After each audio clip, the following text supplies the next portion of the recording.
interdiscipline au sein du CRIMIC.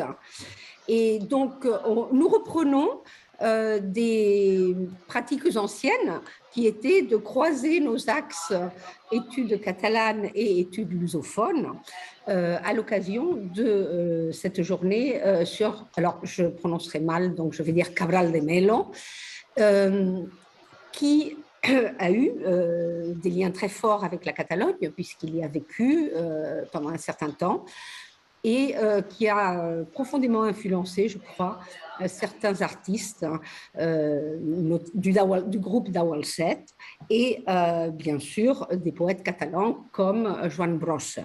Ce sera donc une journée, on va dire, comment dire cela, multilingue. Nous nous exprimerons en portugais, en catalan, en français, en espagnol, puisqu'il y aura des poèmes qui seront lus en français, en catalan, en portugais. Et nous allons découvrir des facettes peut-être pas très très connues de Joan Cabral de Melo.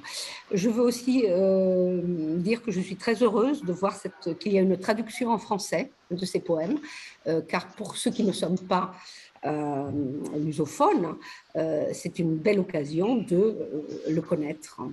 Voilà, c'est tout. La journée sera en 2 parties et nous commencerons par une partie plus lusophone autour des questions de Brésil. Peut-être vous voulez dire quelques mots, Michel? Bon, je vous propose, le temps que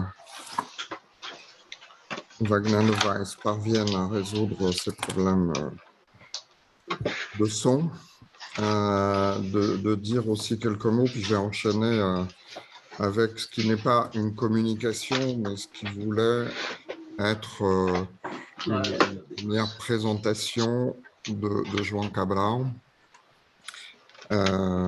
Donc, comme Monique, je me réjouis de la tenue de cette journée. Elle répond en fait à 2 actualités volontés ou volontés actuelles, disons, qui s'actualisent. La première, c'est effectivement un travail en commun entre 2 axes du CRIMIC qui sont des axes un peu particuliers puisque ils ne sont pas sur des spécialités comme la littérature ou l'histoire, la civilisation, mais ils englobent tout ça au sein de nos aires respectives, lusophones ou catalanes. Et donc, c'est un plaisir. Il y a eu d'autres collaborations par le passé, pas si lointaines d'ailleurs, mais en tout cas, c'est la première véritable co-réalisation avec Monica et moi-même. Donc, je me réjouis de ça. Puis l'autre motif, c'est évidemment la parution. Alors, on ne voit pas parce que j'ai voilà, à peu près là. Je crois que ce n'est pas le visuel définitif. Je ne sais pas si cet après-midi, Mathieu, qui est déjà là, ou Gustavo Guerrero, voilà, c'est une couverture verte, donc ils vous montreront tout ça, on aura l'occasion de voir l'objet. Donc, je continue. L'autre actualité, c'est évidemment cette anthologie qu'on attendait depuis bien plus longtemps que la collaboration entre les études lusophones et catalanes. Je dirais que moi, j'ai attendu toute ma vie cette anthologie. Il y a eu quelques éléments dans des revues. Je rappelle très rapidement des poèmes traduits par Alice Rayard dans la revue de Michel de Guy, Poésie, le numéro 33. On a aussi une anthologie dans la NRF d'avril 2005, c'était l'année du Brésil en France, et il y avait un dossier sur les lettres brésiliennes. Et là, les poèmes, je crois qu'il y a une quinzaine de poèmes traduits par Patrick Quillier. Et donc, maintenant, ces poèmes choisis, préfacés et traduits, sélectionnés aussi par Mathieu Doss, et ça sera l'objet de notre entretien de fin de journée d'études. Voilà, donc plus que 2 parties, je dirais qu'il y a 3 parties, parce qu'il y aura cette partie sur la traduction qui vient de paraître. Et j'enchaîne avec quelques considérations rapides. Je pense que cette journée avait tout son sens, non seulement par cette actualité, mais aussi par les liens très étroits qui ont uni Joan Cabral et Barcelone, assurément, l'Espagne, je dirais aussi plus largement. Je vais redonner quelques repères chronologiques qui montrent qu'en fait, ce n'est pas seulement une affaire de biographie, mais ça l'est aussi, bien sûr. C'est aussi une affaire de poésie, parce que Joan Cabral a beaucoup écrit sur sa région, Recife, le Capibéribe, le Pernambouc et toute la région, toute sa dimension, toutes ses dimensions, mais aussi beaucoup sur l'Espagne. Et quand je parle de l'Espagne, c'est en particulier Barcelone, évidemment, je vais y revenir tout de suite, et Séville. Il y a des recueils, des poèmes, des recueils qui sont aussi consacrés à Séville. Alors, l'un des derniers, c'est Séville London, mais déjà des poèmes sur Séville dans d'autres recueils assez précoces. Donc, pour rappel, Joan Cabral est né en 1920. Cet après-midi, on parlera de Joan Brossa. Moi, je me risque à mal prononcer les noms catalans. Mais ce qui m'a frappé, c'est qu'en fait, ils sont quasiment contemporains, exactement contemporains à une année près. Joan Brossa, si je ne m'abuse, est né en 19, c'est ça, 1919, donc un an avant, et il va mourir un an avant Joan Cabral, en 1998. Joan Cabral disparaît en 1999. Voilà. Joan Cabral est né à Recife, donc, détail qui n'est pas qu'un détail, il est le cousin du côté paternel de Manuel Bandeira, autre grand poète, je le dis pour nos amis catalanistes, très grand poète, hein, avec qui il a une correspondance qui a été éditée, et également cousin d'un autre grand nom du Pernambouc, autre grand nom du Pernambouc, c'est Gilberto Freire, hein, du côté maternel cette fois. Bon, les liens sont peut-être moins évidents, mais disons que les deux ont chacun à leur façon beaucoup contribué à penser et parler du Nord-Est et du Pernambouc en particulier. Donc, voilà pour le cadre, disons, temporel. Mais évidemment, ce que je veux retenir, outre les premiers pas dans la littérature assez jeune, d'abord dans un cercle de Recife, puis à Rio, où il va connaître Muriel Mendes, où il va connaître Carlos Drummond de Andrade. Il y a aussi là une correspondance tout à fait importante avec cet autre poète. Il va connaître aussi un cercle qui fréquente la maison de George Gilliam. Voilà, donc un cercle poétique, mais à partir de 1945, il devient diplomate, hein, il entre dans l'Itamaraty, le nom brésilien pour l'équivalent du Quai d'Orsay, et dès 1947, il est affecté comme vice-consul à Barcelone. Donc ça, c'est sa première période, il y en aura 3 à Barcelone. Et c'est à ce moment-là qu'il écrit Psychologie de la composition, qui est un texte important, mais je dirais que tous les textes de Cabral sont importants et ça a dû être une douleur pour Mathieu Dosque de choisir parmi cette œuvre quelques poèmes. Il inaugure aussi quelque chose de très important dans sa trajectoire et pour, je dirais, la poésie brésilienne. Il imprime son recueil sur une presse manuelle. Donc, ça donne là toute l'attention, l'idée de toute l'attention que Cabral portait au côté artisanal de la poésie, non seulement dans évidemment l'impression, mais dans la fabrication, je dirais, du poème, dans la composition du poème. Et à cette occasion, il a des contacts avec Miró. Il écrit un essai sur Miró qui paraît, me semble-t-il, en 1949, avec des lithographies de Miró. Hein, et c'est un essai qui est tout à fait intéressant aussi.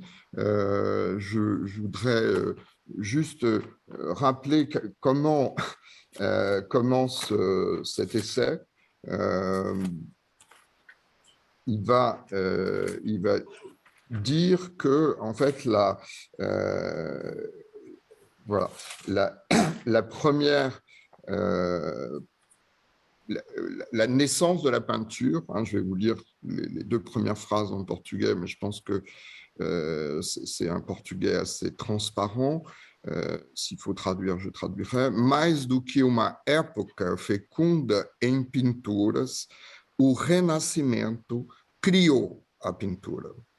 Fixou a arte que chamamos hoje pintura. Até o Renascimento, o objeto pintado não estava em nenhuma relação com os limites da superfície que o continha. Voilà. Donc, la naissance de la peinture, qu'il situe à la Renaissance, va de pair avec la prise de conscience des limites, avec la fixation de limites. Et ça, je dirais, quand il écrit sur Miró, évidemment, il écrit sur lui, il écrit aussi sur sa conception de la poésie. Hein, une poésie qui s'inscrit dans des limites formelles. Voilà.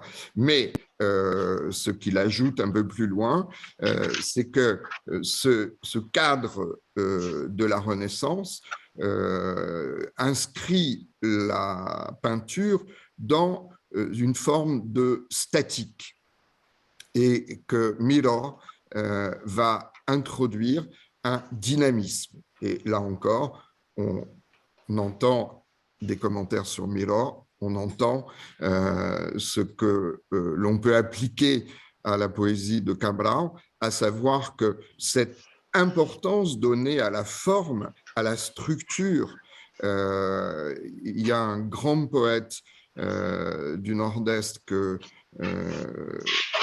João Cabral admire beaucoup, qui est Joaquim Cardoso, qui est un architecte et avec lequel il a beaucoup appris pour la poésie. Sa poésie est une architecture, mais cette architecture n'est pas quelque chose d'inerte, précisément, c'est quelque chose que je qualifierais d'organique. Même dans les éléments les plus minéraux, en fait, cette poésie est toujours attentive à la vie, parle de la vie, hein, même à propos des cimetières, qui sont très souvent visités et revisités par João Cabral. Il est question de la vie, de ses limites, hein, et ce cadre formel et cette organicité, je dirais, qui constitue l'un des moteurs de cette poésie. Je passe sur tous les postes, évidemment, qu'a occupé João Cabral. Au cours de sa carrière diplomatique, il part à Londres, il ira aussi en Suisse, etc., à Marseille un petit moment. Je voudrais signaler aussi lorsqu'il est à Londres, il est rappelé, donc il part à Londres en 1950, il est rappelé à Rio, qui est encore la capitale du Brésil, parce qu'il est accusé de subversion. Et là, il y a une enquête qui va durer plusieurs années, en fait, et il ne va être réintégré à l'Itamaraty, donc l'accusation commence en 1952, et il est réintégré dans ses fonctions de diplomate à l'Itamaraty en 1954. Et j'ai apporté ici, je suis venu très chargé pour cette journée, un livre, alors si je ne sais pas si on va voir bien, mais c'est une édition de Barcelone, hein, écrite en catalan, sur Joan Miró, sur l'œuvre graphique de Joan Miró. Et dans la petite présentation,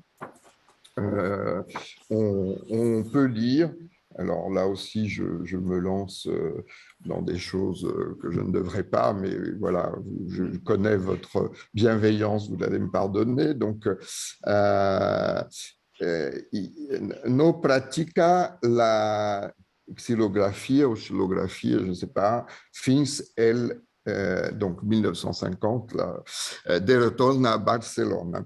Era l'època de la penya del dimecres al Bagatell, on Miró assistia i on assistia també el cònsol del Brasil a Barcelona.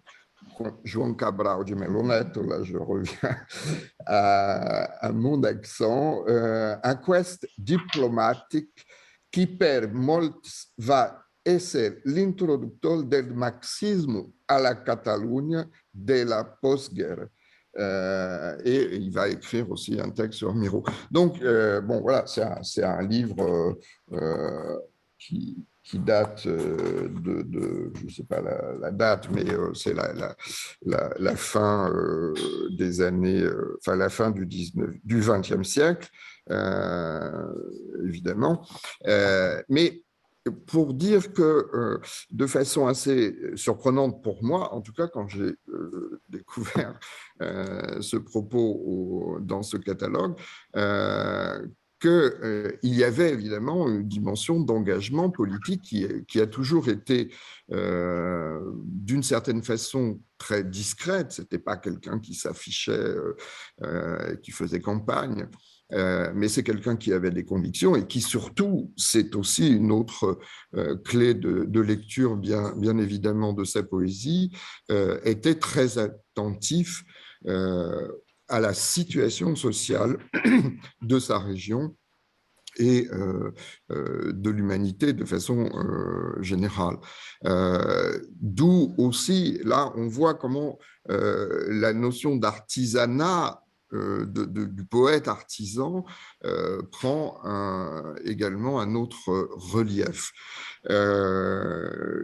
Voilà, bon, donc, bon, évidemment, les autos, les actes comme Auto do Frade ou bien Morte Severina ont une charge sociale engagée, mais qui s'inscrit aussi dans une forme, dans des traditions théâtrales. Bon, voilà, on ne peut pas réduire, là j'essaie de montrer quelques diverses facettes, qui ne sont pas réductibles à, si on n'en prend qu'une, hein, à ce qu'est évidemment la poésie de Joan Cabral. Il va revenir à Barcelone en 56, et donc c'est le deuxième séjour comme diplomate, cette fois comme consul adjoint. Mais bizarrement, en fait, il est affecté pour des recherches aux archives des Indes de Séville. Et donc, c'est là où, bien qu'à muté à Barcelone, il va aussi s'imprégner de ces paysages andalous et qui peut-être par la sécheresse, par la chaleur, ont pu lui rappeler le nord-est, ce qui fait que les choses se superposent encore. Parler de l'Andalousie, parler de Séville, c'est la danse. Très peu la musique, c'est un poète plutôt attaché à la peinture. Il y a énormément de références à des poètes et à des peintres, des poèmes écrits et dédiés à des peintres et à des poètes. Mais la danse, le mouvement, hein, cette idée de Séville en Inde, on l'a déjà dans un poème qui s'appelle A Poésie andando, hein, qui est un poème donc en marchant. Hein. On retrouve là le dynamisme. En 58, donc c'est là où il va à Marseille. En 60, il est nommé à Madrid. Il y revient. Alors, il va pendant un an être directeur de cabinet du ministre de l'Agriculture du gouvernement Jânio Quadros, donc au tout début des années 60, en 61. C'est un peu une parenthèse, mais qui ne dure pas longtemps, puisque Jânio Quadros va démissionner au bout d'un an comme président de la République, et il retourne à Madrid, et à nouveau, il vient à Séville en 62, et enfin, en 67, il revient à Barcelone comme consul général. Voilà. Donc, bon, je ne vais pas égrener comme ça, comme je l'ai dit, tous les postes. Je voudrais juste insister aussi sur un autre aspect de Joan Cabral, peut-être pour prendre à contre-pied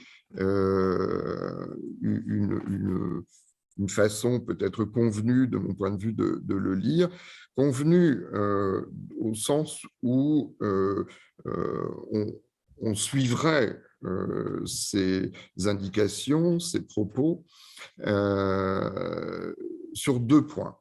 Le premier, c'est la question du sommeil, hein, qui est très importante chez Cabral, en tout cas le premier Cabral.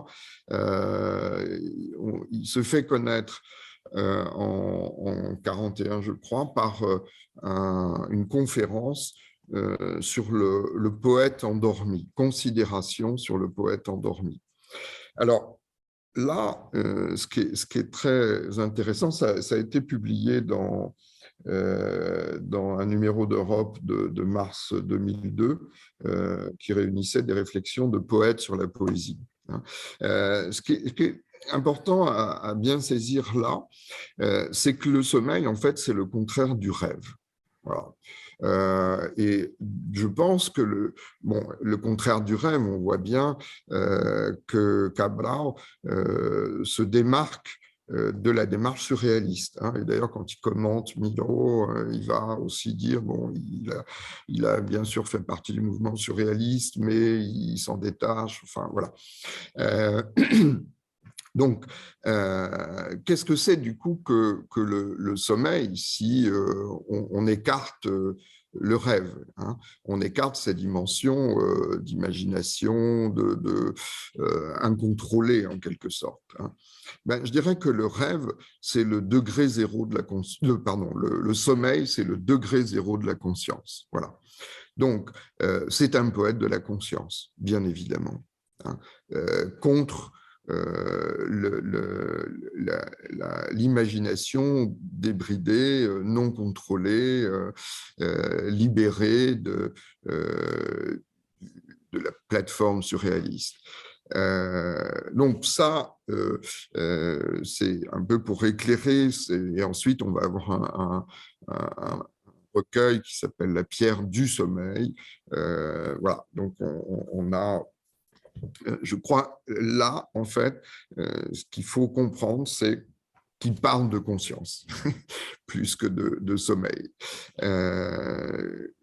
Et oui, la deuxième chose, c'est qu'il s'est toujours proclamé anti-lyrique, et ça, Roberto Solar va tout de suite nous en parler, du côté de Valéry et pas du côté de Char. Hein. Il y a un petit texte qui s'appelle Anti-Char, un petit poème, voilà. Et il y a aussi plusieurs références à Valéry, mais ça, je te laisse en parler, bien évidemment. Et une référence à Ponge dans un poème qui s'appelle Le oui contre le oui, ou si contre le si, où un certain nombre de poètes de son univers familier, disons, Marianne More, qui est très importante, évidemment, et d'autres, et Ponge, voilà, apparaissent. On pourrait penser à Ponge précisément aussi dans cette prise de position, ce parti pris des choses anti-lyrique. Personnellement, je voudrais juste conclure avec ça. Je pense que c'est un point qui mériterait une révision un peu plus sérieuse. Il me semble que tout dans la poésie de Cabral émane et exprime une sensibilité extrêmement forte. Bon, j'ai parlé des sens, la vue, la sonorité, plus que la musique, hein, mais la cadence absolue, assurément, le rythme. Bon, on a vu aussi son intérêt pour la peinture, mais tout est extrêmement habité.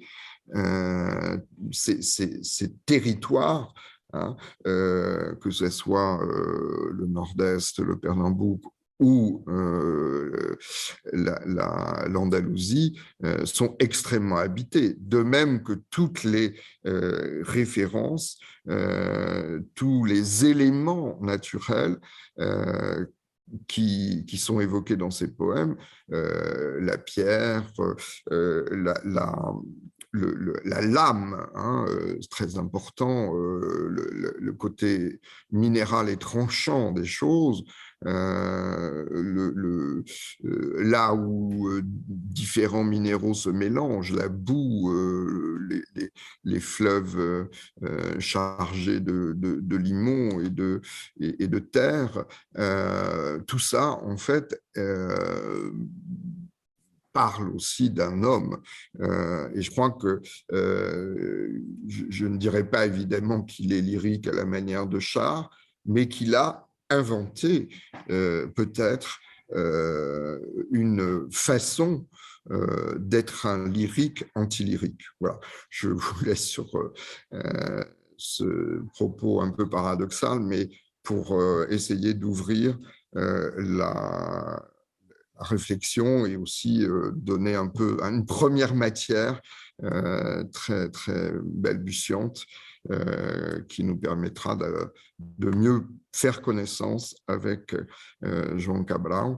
Et je vais tout de suite laisser la parole et la place même à le professeur donc Robert Solar, qui nous fait le plaisir d'être professeur invité de notre UFR pendant un bon mois, et il a donné déjà 2 conférences, une dans un séminaire de master, une autre qui a été enregistrée, j'espère qu'on pourra la mettre en ligne. Et donc, c'est son 3e ouvrage, son 3e opus, cette fois sur Cabral Et Valérie, donc Robert Zoulard, je répète, est professeur à l'Université de São Paulo, à la faculté de philosophie, lettres et sciences humaines, au département de théorie littéraire. Et c'est un grand spécialiste de la littérature brésilienne, de la poésie brésilienne, mais aussi de Paul Valéry, qu'il a co-traduit récemment avec un collègue de la faculté, Álvaro Faleiros, et cette traduction de Charme, remarquable, on en reparlera, il y aura un moment aussi dédié à ça en mai, le 19 mai, mais cette traduction a reçu le Grand Prix de la traduction de la Bibliothèque nationale de Rio, donc du Brésil, c'est dire la qualité. Donc aujourd'hui, on est aussi avec des traducteurs et des grands traducteurs. Robert, je te laisse la parole. Merci. Merci beaucoup. Merci beaucoup, vraiment. C'est très gentil, hein?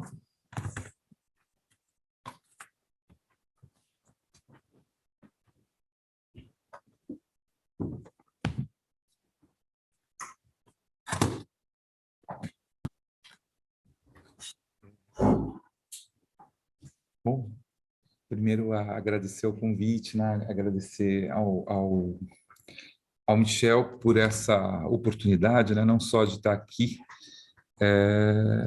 e podendo pensar um pouco a literatura brasileira, né? A partir dessa experiência aqui na Sorbonne Nouvelle e, sobretudo, pensar, eu acho que hoje eu vou falar de um artigo que, na verdade, é aquele tipo de convite que eu acho que há uns 25 anos eu penso em trabalhar os poemas em que o João Cabral trata diretamente do Valéry. Então, o que eu vou fazer aqui não é fazer digamos, um estudo de literatura comparada, mas simplesmente tratar os poemas em que expressamente ele está falando do Valéry. Vocês vão ver que já não é pouca coisa. E esse é um projeto que começou há mais de 10 anos com uma discussão sobre o transfert littéraire, né, num projeto que nós fizemos com o Michel Chiodella. E a questão é um pouco entender de que maneira não só o João Cabral ele lê o Valéry, mas como ele usa o Valéry para fazer uma transformação completa do modo como ele pensa a relação entre França e Brasil, o modo como ele pensa, como ele internaliza a própria possibilidade de relação de leitura de um poeta como Paul Valéry no Brasil. Isso que é lindo. Não é que ele só lê, ele pensa, mas como é que eu devo ler? Como é que eu crio uma relação? Como é que eu faço isso se tornar produtivo dentro desses contextos tão diferentes, quando você tem a literatura brasileira, a literatura francesa, ou quando você tem a Catalunha e o Brasil, quando você tem o cemitério marinho e o cemitério pernambucano. Ele está pensando nas formas de relação, e isso ficou muito claro para mim, um torno incrível, porque parece que eu combinei com o Michel, de fato, o que eu vou falar é sobre esse paradoxo, que é o que significa esse não, esse lirismo anti-lírico que falou o Michel. Então, o que é esse anti? No fundo, quando eu estava pensando, mas como é que ele pode negar tanto Valéry e trabalhar tanto Valéry? Que tipo de poesia é essa, né? Em que há uma recusa, mas ao mesmo tempo é uma recusa que internaliza de um modo muito particular essa relação. Então é exatamente o que eu vou procurar fazer. Eu vou ler para ir mais rápido e espero que seja compreensível em português. Se Paul Valéry não tivesse morrido pouco antes de sua vinda ao Brasil, em 1945, João Cabral já estaria escalado pelo Itamaraty para receber cito João Cabral, o homem mais inteligente que já existiu. Acho tão interessante como ele se refere ao Valéry como alguém de uma inteligência, né, notável. E é uma grande frustração do João Cabral que ele ia receber o Valéry e ele acabou não acontecendo esse encontro. Esse encontro seria a realização pessoal de um encontro notável entre dois pensadores poetas, ou poetas pensadores, com toda essa questão da consciência, né, professor Michel acaba de falar, cujo diálogo literário marcou profundamente as letras brasileiras. É pelas mãos de Valéry que dicotomias infernais como construção e espontaneidade, lirismo e antilirismo, como forma fixa e verso livre. É pelas mãos do Valéry que essas alternativas infernais ganham uma dimensão muito mais complexa.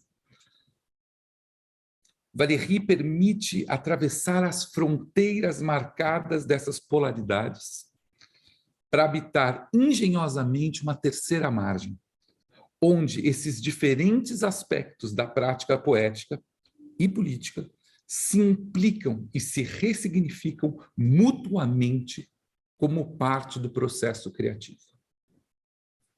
Não por acaso, o Valéry que se vê na leitura de Cabral é um Valéry muito diferente daquele, para alguém, como dizia Borges, a fama foi uma incompreensão e, quem sabe, a pior. O Borges dizia isso, a fama é uma incompreensão e, quem sabe, a pior. E eu acho que o que aconteceu com o Valéry, sobretudo na França, é de uma incompreensão que um poeta como João Cabral nos ajuda a enxergar um outro Valéry. Trata-se de um Valéry não apenas formalista, mas daquele Valéry pensador de que falávamos, mas também o Valéry das dinâmicas sensíveis, da voz, aquele que experimenta os limites, que é exatamente sobre isso que nós vamos falar, quando nós estamos falando do Estatuto da Negação, nós estamos falando dos limites, aquele que experimenta os limites da consciência, aquele que experimenta as zonas mais sombrias da luz, os matizes, as modulações, os aspectos mais sutis da experiência. Aquele Valéry das infinitas derivas dos cadernos. Trata-se, portanto, de um Valéry como um construtor atento às variações sensíveis, espelhando de um modo inusitado o surrealismo construtivo que Cabral via no Miró. Eu estou fazendo uma pesquisa sobre as cartas entre o Breton e o Valéry. São muito interessantes, muito, muito interessantes. Eu não vou poder comentar aqui, senão muito brevemente, mas o Valéry era uma espécie de... Ele representava para o Breton o que o Mallarmé representou para ele quando jovem. Era uma espécie de mestre. O Valéry, por exemplo, interviu junto à família do Breton quando ele quis largar a medicina. Para vocês terem uma ideia da relação. E quando o Breton começa a inventar o surrealismo nas cartas, ele começa a falar das associações livres, é muito interessante porque o Valéry fala, eu adoro isso, é incrível. E ele começa a mandar os poemas para o Valéry.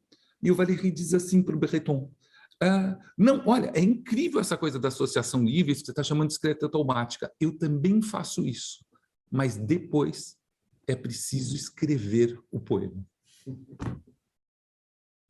É sobre isso que eu vou falar. Esse é o tema. Mais après, il faut écrire le poème. Trata-se, portanto, não apenas de um leitor de Valéry, né? Mas de um leitor capaz de transformar os campos de tensões ainda pouco visíveis da obra valeriana. Eu acho incrível, eu acho o João Cabral um dos melhores críticos, um dos melhores leitores, se não o melhor do Valéry. É que eu às vezes fico na dúvida se é o João Cabral ou Otávio Paz, porque são dois monstros que leram Valéry de uma maneira muito diferente de como Valéry é lido na França. E é um Valéry que se aproxima muito do que o William Marx, ele recentemente publicou um artigo em que se chama A Poética Dupla de Valéry, onde ele diz que, ao lado de um Valéry formalista, que ninguém está dizendo que não existe, que o problema da forma e do limite não seja, ou da consciência, não seja uma questão valeriana. A gente assume isso. A questão é que isso não resume a obra valeriana, porque há toda uma poética da voz, diz William Marx, que é muito importante.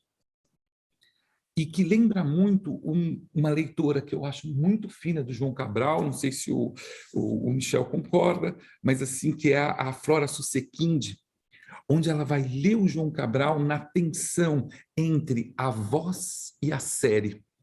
É uma mistura de voz com organizações seriais que estão no interior da prática poética do João Cabral. E Cabral ia ainda mais longe no desdobramento dessa questão, pois, como dizia ele mesmo, no famoso Poesia e Composição, é um texto que eu reli umas 10 vezes para essa conferência, porque eu falei, não é possível que as pessoas leiam esse texto dessa maneira, e eu voltei, mas o que eu vou falar para vocês, realmente eu cheguei à conclusão de que, embora tenha uma interpretação, como se fosse a questão da composição, da razão, o que você lê ali é o Cabral apontando que o papel do poeta, olha a expressão, oscila permanentemente. Vocês vão lembrar no Poesia e Pensamento Abstrato do Valéry, né, o pêndulo poético, essa oscilação entre o pensamento abstrato e o pensamento concreto, entre a voz e o pensamento, entre a voz e a linguagem, entre as coisas e a linguagem. Quer dizer, esse pêndulo poético é exatamente a imagem que ele usa. Oscila permanentemente entre a inspiração e o trabalho de composição, entre o autor e o leitor, entre o gesto individual e o atravessamento da história e da coletividade, entre a invenção e a comunicação, entre o mais poético e o mais narrativo. É ali que está. Esse é um lugar. Adoraria uma discussão um dia, Michel, sobre... Porque, para mim, o que está escrito naquele texto é isso. No entanto, não é assim que se lê, né? Mas me parece que esse é o caminho.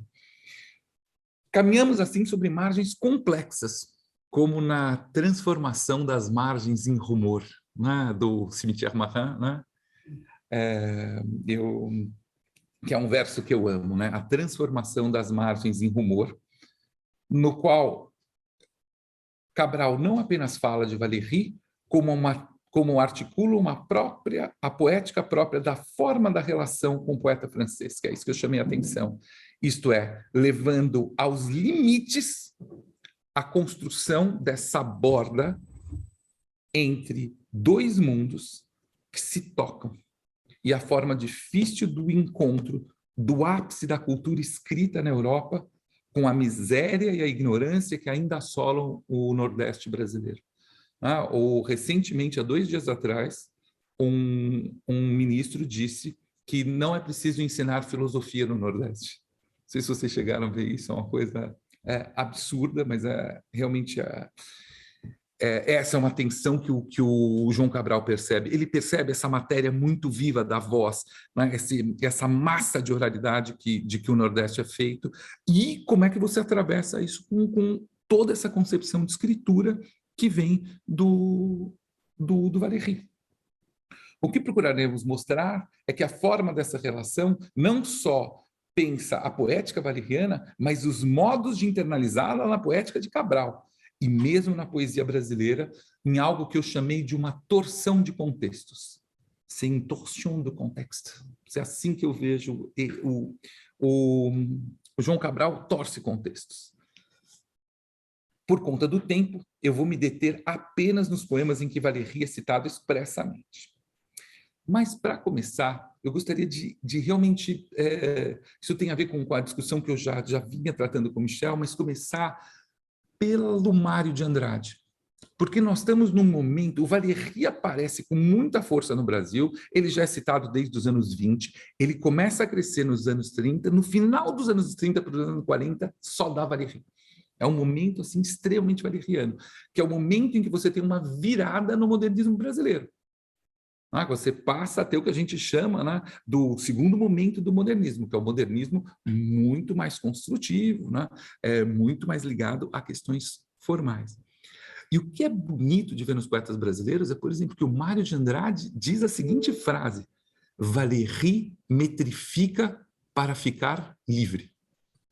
De novo o paradoxo. A mesma coisa, né? Ele é um antilírico para ser lírico, né? Ele metrifica essa frase, tá no fundo do Mário de Andrade, no IEB. né? Valéry metrifica para ficar vivo. Para ficar vivo foi bom. Valéry metrifica para ficar livre. O que vai acontecer? E qual que é o grande texto valeriano do Mário de Andrade? E aí foi o que eu combinei com o Michel, é o artista e o artesão, onde ele vai mostrar que a poesia ela tem um pouco do artista, um pouco da construção do objeto, um pouco da fabricação, mas ela tem todo esse lado artesanal. Esse lado de você fazer com as mãos, esse lado em que você elabora a consistência dos materiais, em que você pensa como as fibras, né, dessas experiências sensíveis, né, quando você entra. Então, esse lado do artesanato ele é fundamental para a leitura que o Mário de Andrade faz, e o Mário de Andrade diz assim, jamais imaginei que eu ia, na Fábrica dos Fantasmas de 1939, eu jamais imaginei que eu ia coincidir quase textualmente com Valéry. Interessante, né? Coincidir quase textualmente com Valéry, e ele disse, por que isso me interessa? Porque no Brasil, diz o Mário, ou construímos ou romantizamos. Voltamos para o mesmo tema. Quer dizer, esse é o problema que ele vê no Brasil, ou você é um poeta da construção, ou você é um poeta lírico do romantismo, do afeto. E ele diz, cara, isso aqui é o que eu estou chamando de uma alternativa infernal, né? Porque, como é que a gente atravessa essas duas coisas, né? Esse é o ponto. E aqui, nesse sentido, que eu concordo muito, quer dizer, o que o João Cabral faz é fazer uma mistura de artesanato com arte, né? Produção de objeto esse modo como o sujeito vai atravessando corporalmente essas experiências, vai fazendo a coisa de uma maneira muito mais próxima, né? Ao capricho dos materiais, à sensibilidade, né? Então, nesse sentido, e aqui eu vou ser muito levi-straussiano, eu acho que o João Cabral ele é um pouco de engenheiro e um pouco de bricoleur. Eu acho que eu estou com Levi-Strauss, sabe? Eu não acho que seja um poeta da construção, eu não acho que seja um poeta das coisas. É uma mistura inimaginável na França, e eu vou mais uma vez reverberar você, Michel, de Valéry com Ponge, de Valéry com Char. É isso. Poucos poetas franceses fizeram essa travessia, porque pareciam mundos, né? Ou como para o jovem Valéry é Mallarmé ou Rimbaud, né? Dois mundos. Quer dizer, como misturar Mallarmé e Rimbaud? É isso que ele queria. Né? Pouca gente lê isso, mas se você vai para os cadernos, ele estava num embate com o Mallarmé, porque ele sabia que dali não tinha mais para onde ir. Ele sabia que o Mallarmé tinha chegado num limite do qual só se podia voltar. É interessante essa percepção histórica do Valéry. Quer dizer, e ele tentava trazer o Rimbaud e essas experiências sensíveis, essas experiências da consciência, trazer esse mundo para essa relação.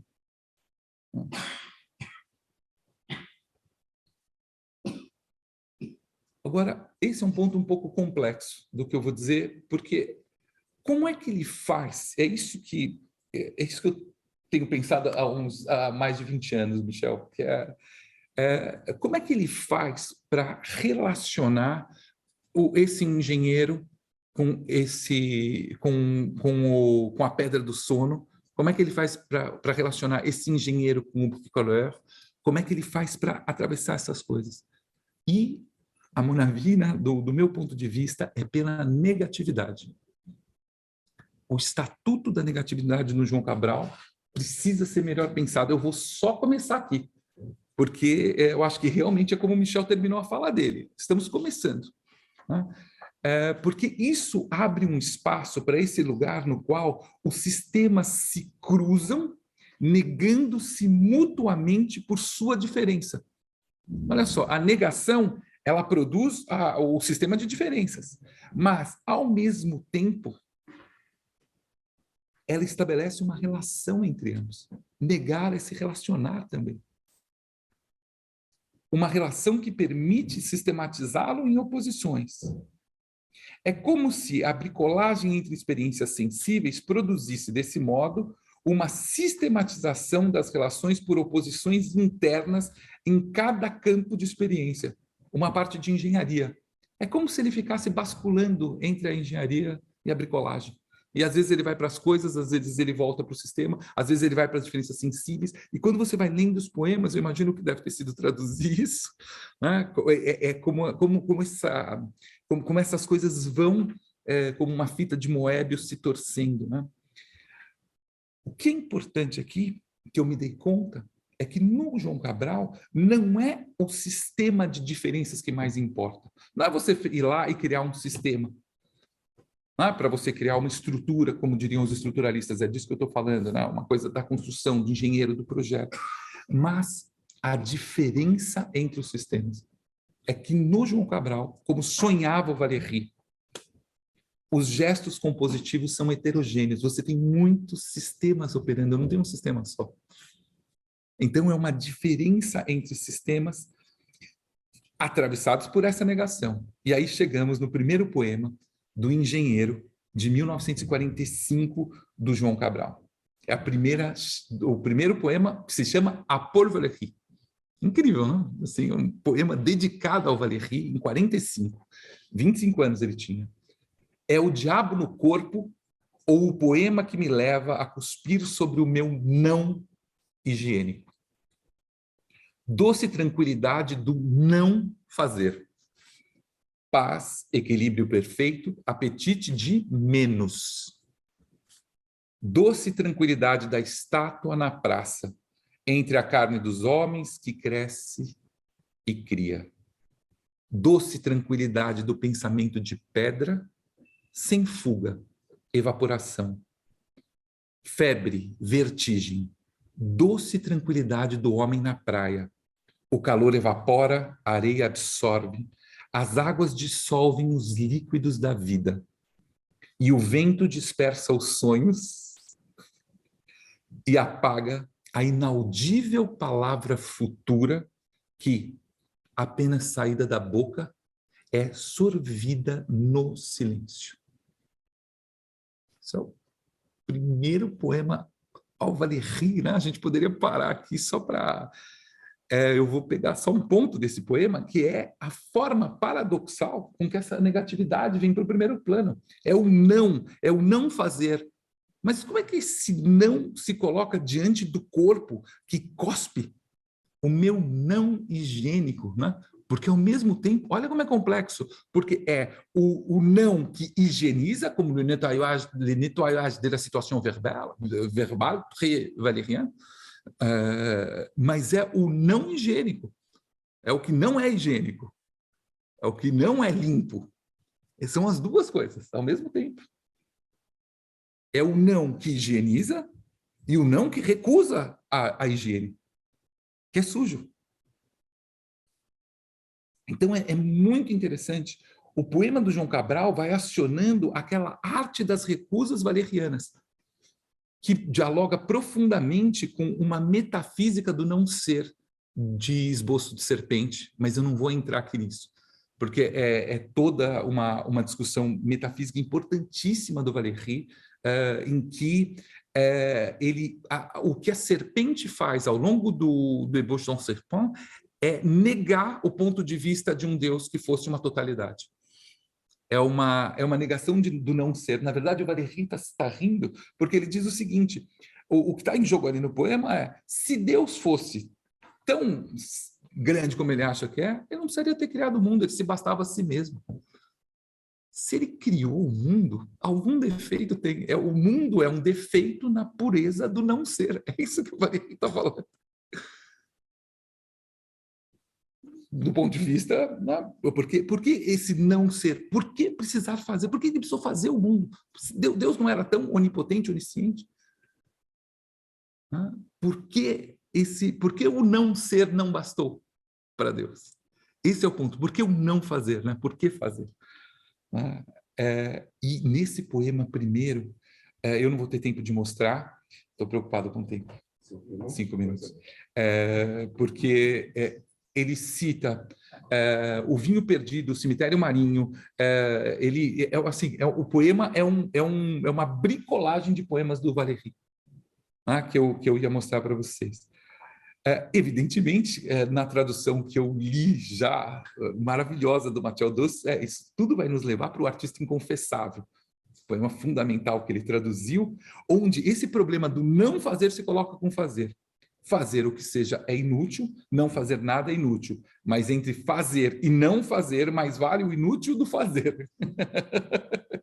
Mas não, fazer para esquecer que é inútil, nunca o esquecer. Olha, né, como essas negações vão se dando. Em 47, temos a Fábula de Amphion, que é uma releitura explícita do Amphion, do melodrama Amphion, do Valéry. Isso já tem 2 grandes artigos sobre isso, um particularmente do Eduardo Sterzi, que é maravilhoso, até a gente chegar no Cemitério Pernambucano, que é publicado em 1960. O Valéry sempre aparecendo. E o Cemitério Pernambucano é uma leitura pela negação do Cemitério Marinho.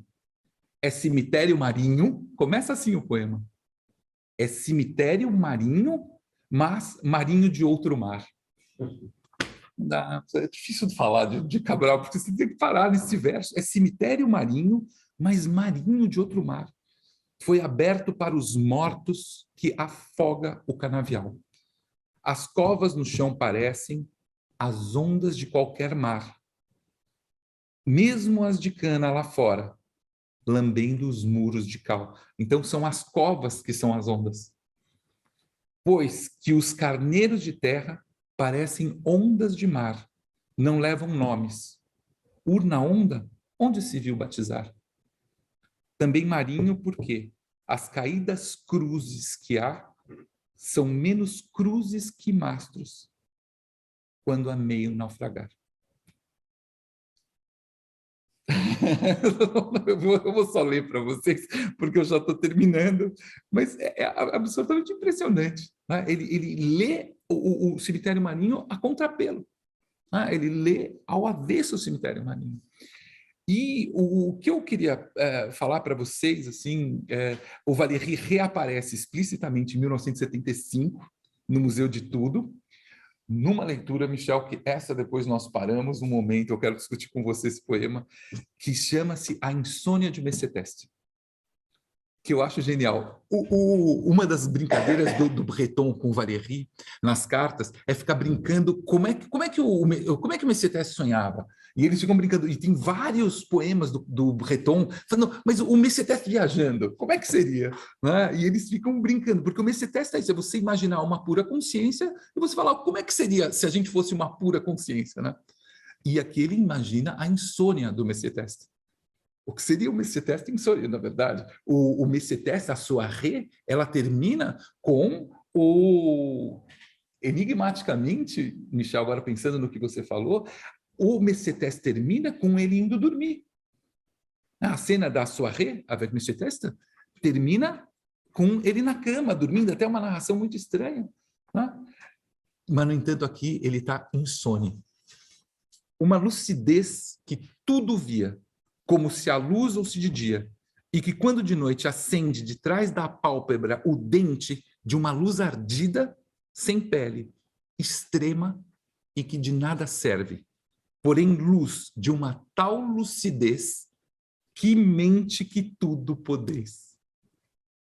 É uma luz, é tão lúcido que mente que ela não é impotente, porque se ela é lúcida, ela não vê o outro lado, ela não vê a escuridão, ela não vê a sombra.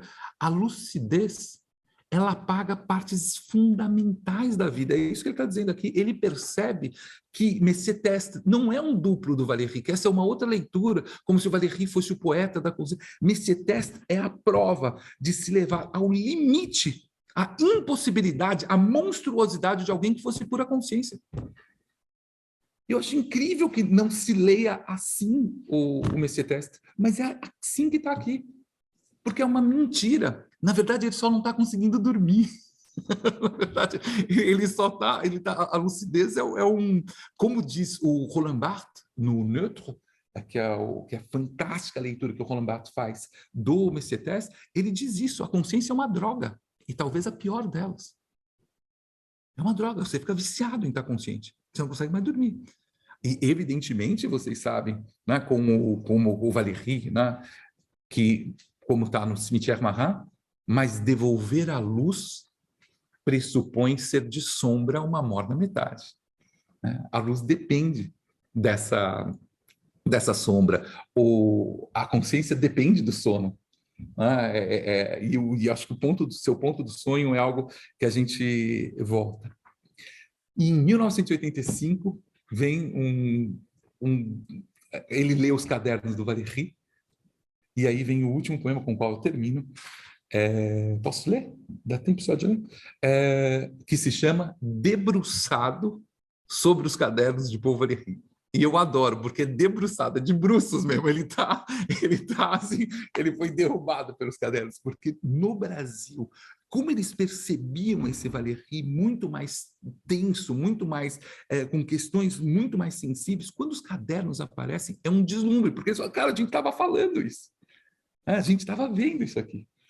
E diz o Cabral, quem que poderia a coragem de viver em frente da imagem do que faz, enquanto se faz, antes da forma que a refaz? O refazer é fundamental nesse jogo da arte com artesanato.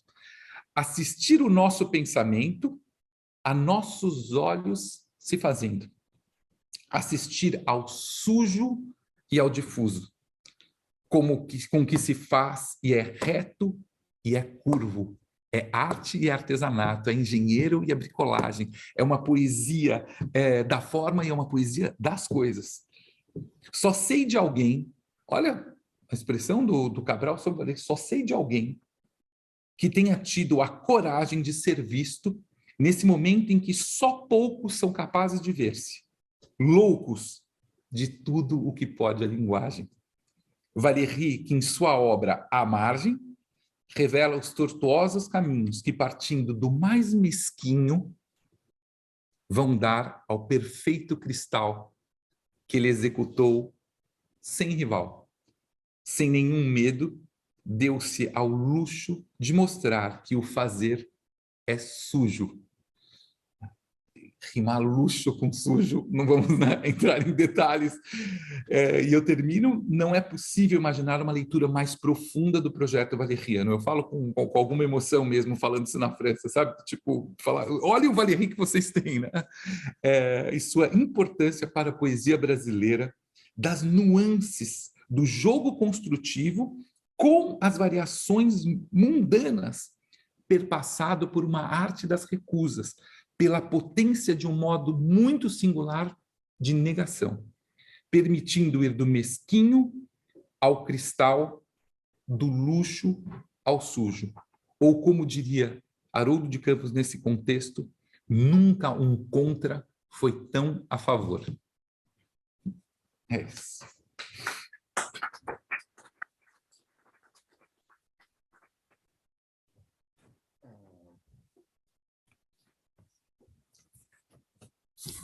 Você vai sentar aqui.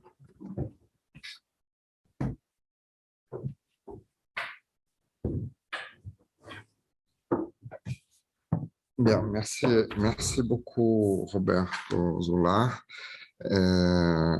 J'aurais dû préciser que parmi tes spécialités, il y a aussi la réception de Valéry au Brésil. On comprend mieux toute cette maîtrise de la poésie valérienne et qui devient du coup très riche quand elle est confrontée à la compréhension de Cabral. Merci. Je voudrais juste renvoyer à une étude tout à fait pionnière sur João Cabral de Benedito Nunes. Tu as cité Flora Susequint. Je dis pionnière parce que c'est un des premiers livres sur João Cabral qui est apparu et où un des chapitres s'intitule A Poética Negativa. Voilà, bon, donc on est en terrain familier et on s'accorde. Alors, je vais passer la parole maintenant au professeur Wagner Novaes. Je vous présente rapidement. Donc, vous êtes à Barcelone Donc, ça faisait absolument tout sens de vous entendre. Et c'est sur suggestion d'ailleurs de personnes de l'ambassade du Brésil à Paris, et Raphaël est là pour représenter cette suggestion, et l'ambassade qui nous a soufflé donc que vous aviez organisé des choses sur João Cabral. Donc, on va vous entendre. Vous êtes le directeur du Centre culturel du Brésilien à Barcelone, si je ne m'abuse, après avoir occupé des fonctions de professeur de littérature brésilienne un peu partout dans le monde, en Italie, en Espagne et ailleurs, et avoir dirigé d'autres centres culturels brésiliens. Donc, vous allez nous parler et nous rapprocher de la table de l'après-midi des liens entre João Cabral et Barcelone. Je vous donne la parole. Il faut ouvrir votre micro maintenant. Bom dia, obrigado. E, bom, Barcelona hoje está um dia esplêndido de sol, que é muito bom. Mas merecemos, porque há 3 dias que chovia. Bom, essa é a Barcelona de João Cabral, que chegou aqui pela primeira vez, porque ele foi cônsul aqui, vice-cônsul e depois cônsul. 2 vezes ele trabalhou aqui. A primeira foi em 1947. Ele ficou de 1947 a 1950. Então, ele chegou aqui, aquelas coisas que a gente tem que pensar hoje. Um menino, tinha 27 anos de idade. E veio com um espírito de conhecer um país. Era a primeira vez que ele saía como diplomata. Tinha carreira que tinha entrado em 1945, 2 anos antes de ser nomeado como vice-cônsul em Barcelona. Então ele chega aqui numa terra obscura. É o auge inicial, que depois continuou, do franquismo. E encontram a Barcelona arrasada moralmente, arrasada politicamente, arrasada culturalmente.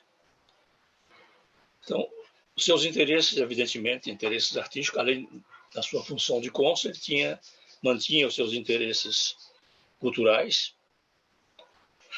manteve os contatos que tinha no Brasil, com as amizades que ele tinha no Brasil, Murilo Mendes, Jorge de Lima, e correspondência com vários escritores brasileiros, prestando-se para alguma coisa que pudesse ajudar aqui em Barcelona, etc. E ao ano seguinte que ele chega, se funda aqui em Barcelona o famoso grupo Dau al Set, um pouco influências surrealistas, a loucura de jovens, entre os quais estavam escritores, pintores, estava o João Brossa, estava o Tápias. Então, ele se aproxima desse grupo aos poucos e o grupo se aproxima dele por 2 razões fundamentais. A primeira, como mais de um deles se refere, é porque na casa do João Cabral havia café bom brasileiro. E que era difícil, estamos falando de 1947, 48. E a segunda, pela luz que significou o Cabral para eles. O João Cabral veio com sua biblioteca, uma biblioteca, evidentemente, graças à sua condição de imunidade diplomática, ele tinha uma biblioteca livre, então ele tinha livros marxistas, traduções a que esse grupo não tinha acesso. essa influência do João Cabral é realmente de dar para esse grupo, inicialmente, novas luzes que estavam apagadas ou estavam simplesmente desligadas totalmente, graças ao franquismo. E uma coisa que aproxima o João Cabral, eu sempre procurei ver isso também nele, é o seu interesse pela língua. Estranhamente, para muita gente, ele se interessa pelo catalão. Ele estuda o catalão, uma língua que era proibida pelo franquismo. Ou seja, um catalão não podia falar catalão publicamente. Tinha que falar escondido em casa, com medo que algum vizinho pudesse ouvir e denunciar. Então, o João Cabral se interessa por essa língua. Ele estuda essa língua. Ele busca as proximidades do catalão com o espanhol, com o português. E com o espanhol ele busca também essa proximidade, essa concreteza, como ele diz, que há na língua espanhola. Ele acha, por exemplo, que o espanhol produz uma literatura real, porque as palavras em espanhol são reais. Ele fala muito, né? Ele insiste muito nisso.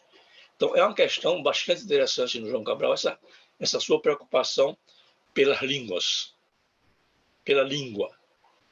O catalão, que interessa muito a ele, o espanhol, que interessa muito a ele, e, como todo mundo sabe, pela oralidade do Pernambuco dele, do seu Pernambuco infantil, onde ele confessa que adorava ouvir aqueles homens rudes falarem.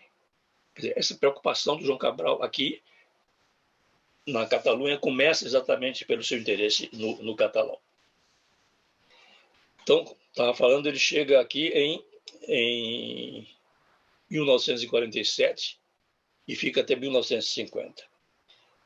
E com esse grupo do Dao 7, ele continua ou estabelece algumas atividades, como é, por exemplo, a da impressão. Ele tinha adquirido uma pequena impressora Minerva e, graças à colaboração de um outro Dao-setista, como é Henrique Tormo, tipógrafo, ele publica uma série chamada, uma coleção chamada A Inconsútil, e lança o primeiro livro do poeta João Brossa, e tem a coragem de lançar este livro em catalão. Então, é impressão na própria casa do João Cabral, aqui na Carré Montané, a Calle Montané. E se aproxima, além do Brossa, que deve muito ao João Cabral, como ele fala, por exemplo, Cabral nos explicou o que era falar de política, porque também era a época do realismo socialista. Isso é o Brossa falando. Ele nos dizia que não é preciso abrir mão da imaginação em favor de nenhum ideal, ao contrário do que faziam muitos poetas naquele período. Basta um só verso que indique a direção. É claro que um poema que só tem valor político também desaparece, quando a situação política que ele serviu de motivo desaparece. Mas não era o que diziam os críticos marxistas. Isso Cabral via com muita clareza, diferente dos adeptos do realismo socialista. Naquela época, ele me disse que eu fazia uma poesia fantástica, mas com um olho que olha e não vê. Isso é o João Brossa falando do João Cabral, que foi, evidentemente, importantíssimo na divulgação da obra do João Brossa, mesmo em catalão. Brossa foi, inclusive, ao Brasil apresentar os seus poemas visuais, etc. Mas uma grande relação também, nesse mundo aí, foi com o Antônio Tàpies. O Tàpies confessa que graças ao Cabral, ele mudou a direção da sua pintura. O Cabral insistia com ele que deveria dar um toque social à sua pintura. Senão acabaria sendo simplesmente um pintorzinho burguês de moda que desapareceria rapidamente. O Tàpias durou bastante, segundo ele confessa, graças a essas orientações do João Cabral. E depois, a outra relação importante do João Cabral aqui na Espanha, aqui na Catalunha, foi com o Miró. O Miró era um pouco mais velho do que o grupo do João Cabral e do Dall'Ossete. Mas ele se aproximou aos poucos do Miró, e já se referiu aqui antes, o professor falou aí da relação exatamente do Miró com a pintura, as perspectivas diferentes, os estudos do João Cabral, estudos que deram no livro Miró, João Miró, publicado em 1950. E que foi publicado, então, em português e francês, porque, como não se podia publicar em catalão, não saiu em catalão. A edição em catalão saiu agora, recentemente, em 2008, uma publicação da Casa América Catalunha, que isso aqui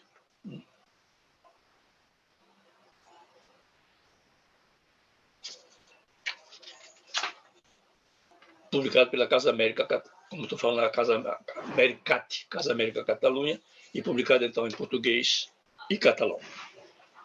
Isso, então, esses são os contatos do João Cabral na Catalunha. Estou falando os mais importantes, os mais conhecidos, são o Brossa, o Tàpias, o Miró, e com muitos outros também. Basta lembrar que o próprio interesse do Cabral, como falar pela língua, é quando ele publica uma seleção, uma antologia da poesia catalã, publica no Brasil, e mostra exatamente essa proximidade dele. Ele escolheu 19 poetas, publicou-os em catalão, e voltou depois, saiu daqui em 1950, foi para a Inglaterra, e voltou depois em 1960 em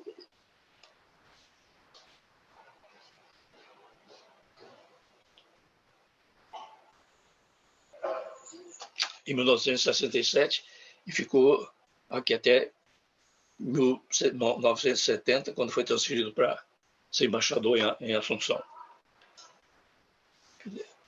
As imagens que ficam aqui, as notícias que ficam do Cabral em Barcelona, infelizmente não são muitas.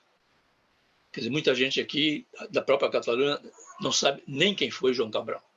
A verdade é essa. Aos pouquinhos que a gente vai tentando recuperar. Por exemplo, uma homenagem ao João Cabral em 2012, na Fundação Miró, da qual participaram alguns intelectuais brasileiros e catalães, começando com Basílio Lousada, que então era catedrático na Universidade de Barcelona.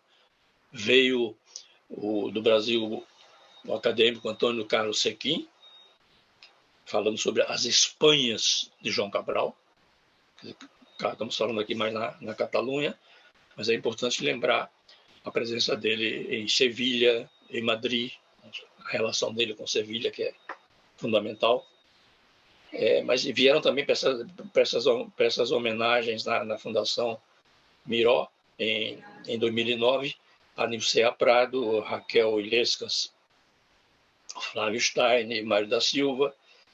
E dessa homenagem participaram Arnal Puig, que era o filósofo do grupo da Offset, amigo do João Cabral, e o Henrique Torma, que era o gráfico que cuidava da impressora Minerva do João Cabral na publicação da Túnica em Consútil, né?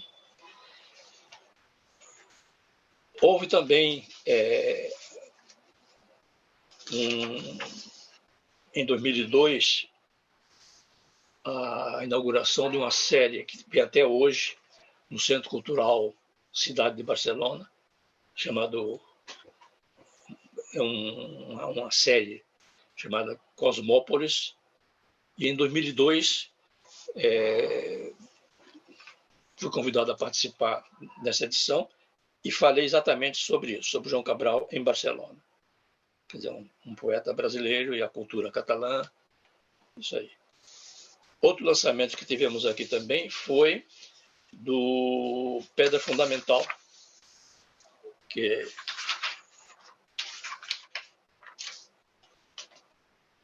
isso aqui, lançado em 2002, nessa biblioteca importantíssima Ayacucho, de Caracas. E uma obra bastante interessante, foi lançada aqui na Universidade de Barcelona, lançamento do qual participei com o professor Basílio. E aqui, coordenada por Felipe Santana, pelo poeta Felipe Fortuna, e com a introdução e notas do Antônio Carlos Sequi. Mas uma coisa fundamental na divulgação da obra do João Cabral na Catalunha, na Espanha, da presença do João Cabral na Espanha, é a tese de doutorado da professora Alessandra Carvalho, uma mineira.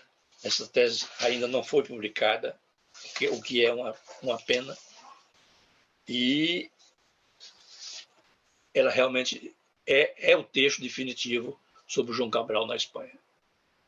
O trabalho da professora Alessandra é um trabalho foi a tese de doutorado dela na Universidade de Barcelona, está disponível na própria Universidade de Barcelona e é completa. Todos os contatos do João Cabral, estudo exatamente das relações pessoais, políticas, literárias do João Cabral. Certo? Esse é o texto definitivo da professora Alessandra. Então, como se sabe também, além dessas relações assim pessoais do João Cabral, na Espanha ele foi, em 1954, agraciado com o Prêmio de Literatura Reina Sofia.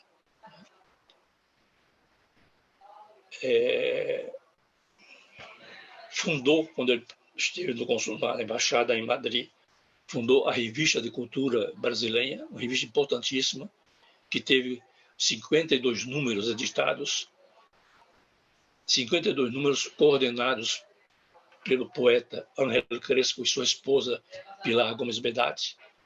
Então, a presença do João Cabral na Catalunha é fundamental, mas tem que ver também essa presença dele de relação Brasil-Espanha, especialmente com sua relação com Sevilha. Aliás, há um filme do Bebeto Abrantes, que é exatamente o Recife-Sevilha, fundamental para quem quer conhecer João Cabral, porque além da presença do João Cabral no filme, evidentemente, a presença, as entrevistas com muitos desses artistas com os quais ele conviveu enquanto estava aqui. Eu creio que estou respeitando os 20 minutos pedidos. Não quero ultrapassar nada. Fico aqui. Alguma pergunta que quiserem fazer, se eu souber responder, aqui estarei. Obrigado pelo convite. Uma honra participar de mesa tão ilustre. Obrigado. Até logo.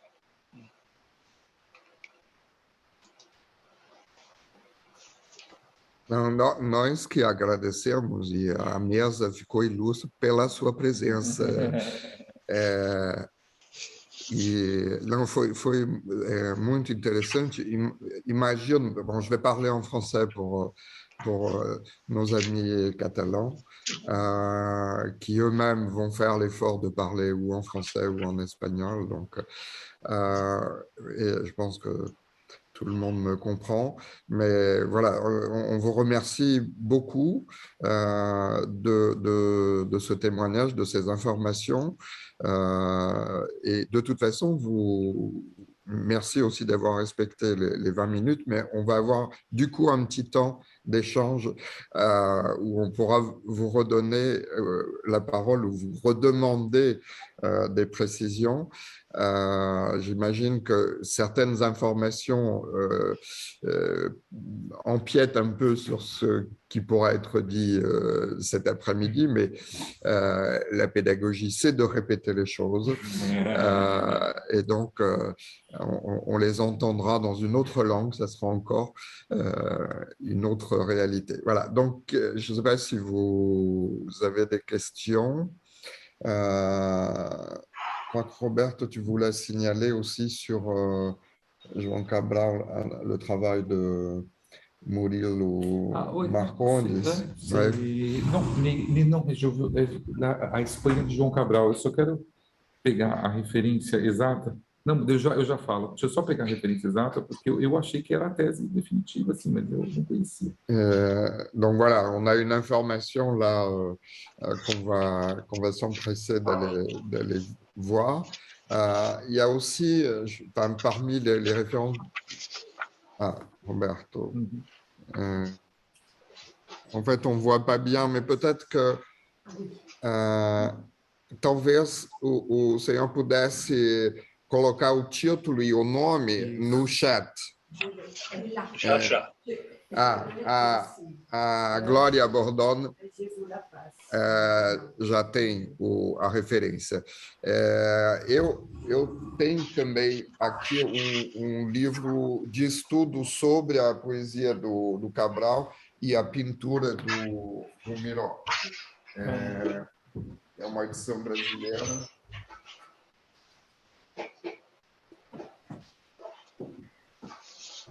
Do José Aguinaldo Gonçalves. Do Aguinaldo Gonçalves. Não sei se dá para... Vou tirar esse fundo.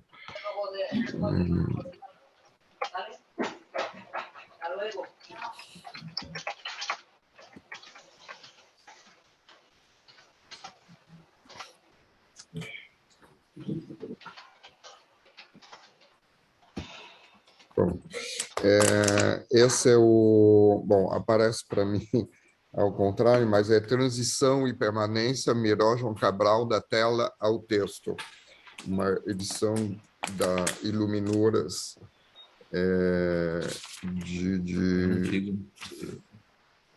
já tem de 1989. Professor, eu me referia a esse livro, que é uma tese que tem sido muito falada no Brasil, que é A Espanha de João Cabral e Murilo Mendes, do Ricardo Souza de Carvalho. Eu vi. Ok. Esqueci de falar.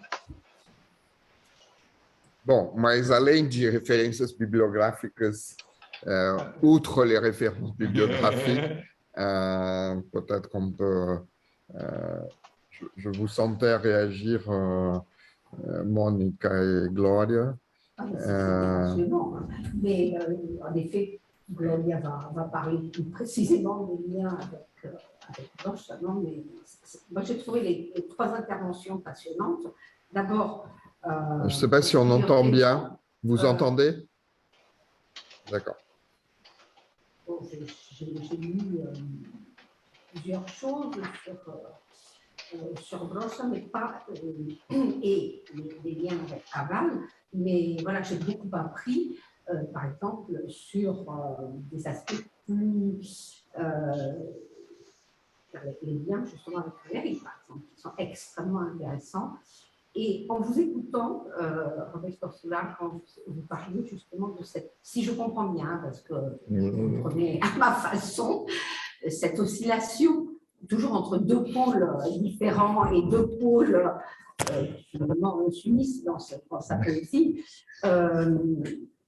Il y a aussi, et vous parlez d'antilyrique, hein, antilyrique, lyrique, hein, antilyrique avec point d'interrogation.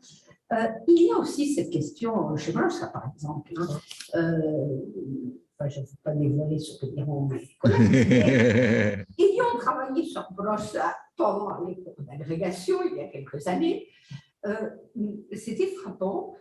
Les deux types de poétique qui s'unissaient chez Brossa. Enfin, c'est en vous écoutant que, justement, on avait au programme de l'agrégation, donc, comme j'y étais, et j'ai préparé le candidat, il y avait deux ouvrages différents, on a fait Jean Brossa et l'autre, Alpanastal sur la Savatas, et vous avez vraiment les deux pôles que vous décrivez, qui oscillent en permanence entre une oscillation permanente. Volontaire, hein, très fort, et puis vraiment un très très bon lyrisme dans Alpanastal sur la Savatas, avec des sonnets parfaits, une métrique formidable, etc. Mais je ne dévoilerai pas ce que vous dites. Mais vous pouvez voir que ça me passionne et que je regrette vraiment de ne pas avoir pu intervenir comme je le souhaitais à l'origine. Le travail a fait que je n'aurais rien pu présenter de sérieux. Quoi. Je préférais le faire. Mais en tout cas, merci beaucoup pour avoir éclairé par rapport à cette question et surtout voir aussi les liens avec Valérie qui sont extrêmement intéressants. Bon, je vous remercie. C'est vrai s'il y a une liaison entre Cabral et Brossa, donc ça veut dire que c'est naturel que ça se passe. Et donc, c'est qui est très intéressant pour moi parce que dans la critique littéraire brésilienne, on a où le poète João Cabral, c'est le poète de la négativité, où il est le poète des choses, où il est le poète du langage, de la métalangage. Et donc, c'est ça que j'ai essayé par Valérie de faire travailler ensemble tout cela. Mais comment penser, comment il fait que ces choses s'entremêlent, comment on s'entrecroise, c'est ça qui c'est fascinant. Tout à fait, ça m'a intéressé. Oui, et je voudrais aussi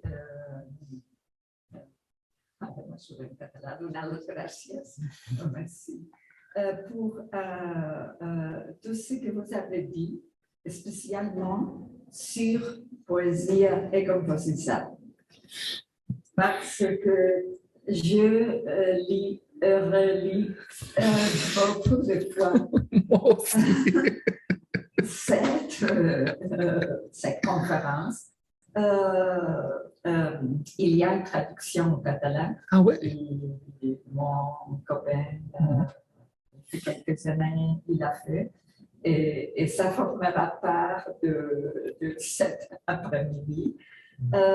Parce que pour moi, là, ils sont aussi ces débats entre lyrisme, anti-lyrisme, aussi en Brossa.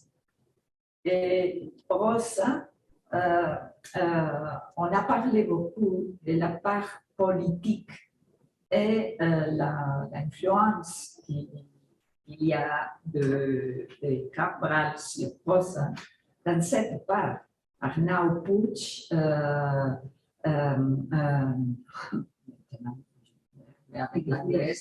il écrit sur Cabral, il a écrit un article et il parle surtout du marxisme, pas d'autre chose. Mais ce que je lis sur Brossa et la façon qu'il a d'écrire la poétique de Brossa, ça ressemble beaucoup à celle de Cabral. Et je crois que la clé, c'est la poésie et composition. Ouais. Ça, c'est la clé, mais ça, c'est difficile d'interpréter la totalité cette conférence. Mais il y a de chemins dans le deux, en Cabral et en Brossa. Je vous remercie beaucoup de ce que vous avez dit. Je ne connais Valérie sur ce point pour pouvoir parler sur Valérie, mais tout ce que vous avez dit, on peut l'appliquer aussi à Brossa. Et c'est pour moi la véritable influence, dites-vous comme vous voulez. Mais ce qui Cabral a ouvert les portes à Brossa, je crois plutôt pour ses idées sur la poésie, pas sur la politique ou l'engagement. C'est un point très intéressant. On doit penser beaucoup à ça, vraiment. Mais ce qui me vient, et je voudrais aussi écouter Michel, c'est que Valérie a lu beaucoup de Marx. Ce qui est tout à fait curieux. Il a dit, les gens parlent de Marx, mais je suis le seul qui a lu Marx à ces années-là. Donc, et quand il pensait la production littéraire, c'est la production. Donc, il pensait en termes marxistes. C'est tout à fait curieux. Parce qu'on prend en sérieux ce qui est le processus de création artistique. On est dans un procès de production. Et c'est ça qu'il y a tous ces côtés matériels. C'est pour là qu'il veut critiquer l'industrialisation ou cette notion très forte d'objet en pensant l'artisanat. Et donc, c'est là quand on pense artisanat, on a des lettres extraordinaires de Brossa sur cette question-là, justement des lettres de Brossa et Papier, je pense. Et la question du matériel, on parlait de levure, de pain et qu'on est accroché pour faire de la colle. Ça se voit aussi sur la poésie visuelle, on peut parler Marc, et cette manualité, malgré qu'il n'écrivait pas si clair, il n'est pas poli, mais il y a un artisanat aussi. Et c'est ça que je voudrais un peu, comme vous pensez, cette question il y a une politique de l'artisanat, si on peut dire ça. C'est ça que je veux dire. C'est ça, il y a une politique de l'artisanat. Et en fait, comme je disais, ça a son importance au Brésil. Il y a un groupe à Recife qui va se constituer autour de cette idée de presse, avec Gaston Durand et d'autres. Et c'est aussi une référence qui va revenir dans ce qui s'est appelé poésie marginale, donc dans les années 70 à Rio, où des jeunes poètes, la plupart jeunes poètes, s'auto-éditent, court-circuite complètement le marché éditorial. Alors, il y a un contexte très particulier de censure, de répression, qui tiennent aux années les plus sombres de la dictature militaire. Mais ce n'est pas seulement ça. C'est aussi comme tu dis, Robert, un acte politique parce qu'il s'agit de contrôler toutes les étapes et de faire que la poésie, les petits fascicules qu'ils produisent, soient vendus de personne à personne. On court-circuite tout ce qui est de l'ordre institutionnel, que ce soit tout le méta-discours sur la nation, sur les institutions, sur les partis, sur les maisons d'édition. Alors, bien sûr, au début des années 80, les maisons d'édition vont absorber, enfin certaines, en tout cas, Brasiliennes en particulier, qui est une maison d'édition engagée aussi, mais va créer des collections où elle réédite, elle édite certains de ses poètes. Mais il y a une claire... Cabral n'est pas très apprécié de cette génération un peu anarchiste, libertaire, enfin bon, c'est des termes, des étiquettes qu'il faudrait évidemment utiliser avec des pincettes, mais néanmoins, ce versant artisan qu'ils associent aussi à la poésie de Corday, à la poésie populaire du Nord-Est, à tout ce processus donc d'auto-édition, c'est-à-dire maîtrise des circuits, mais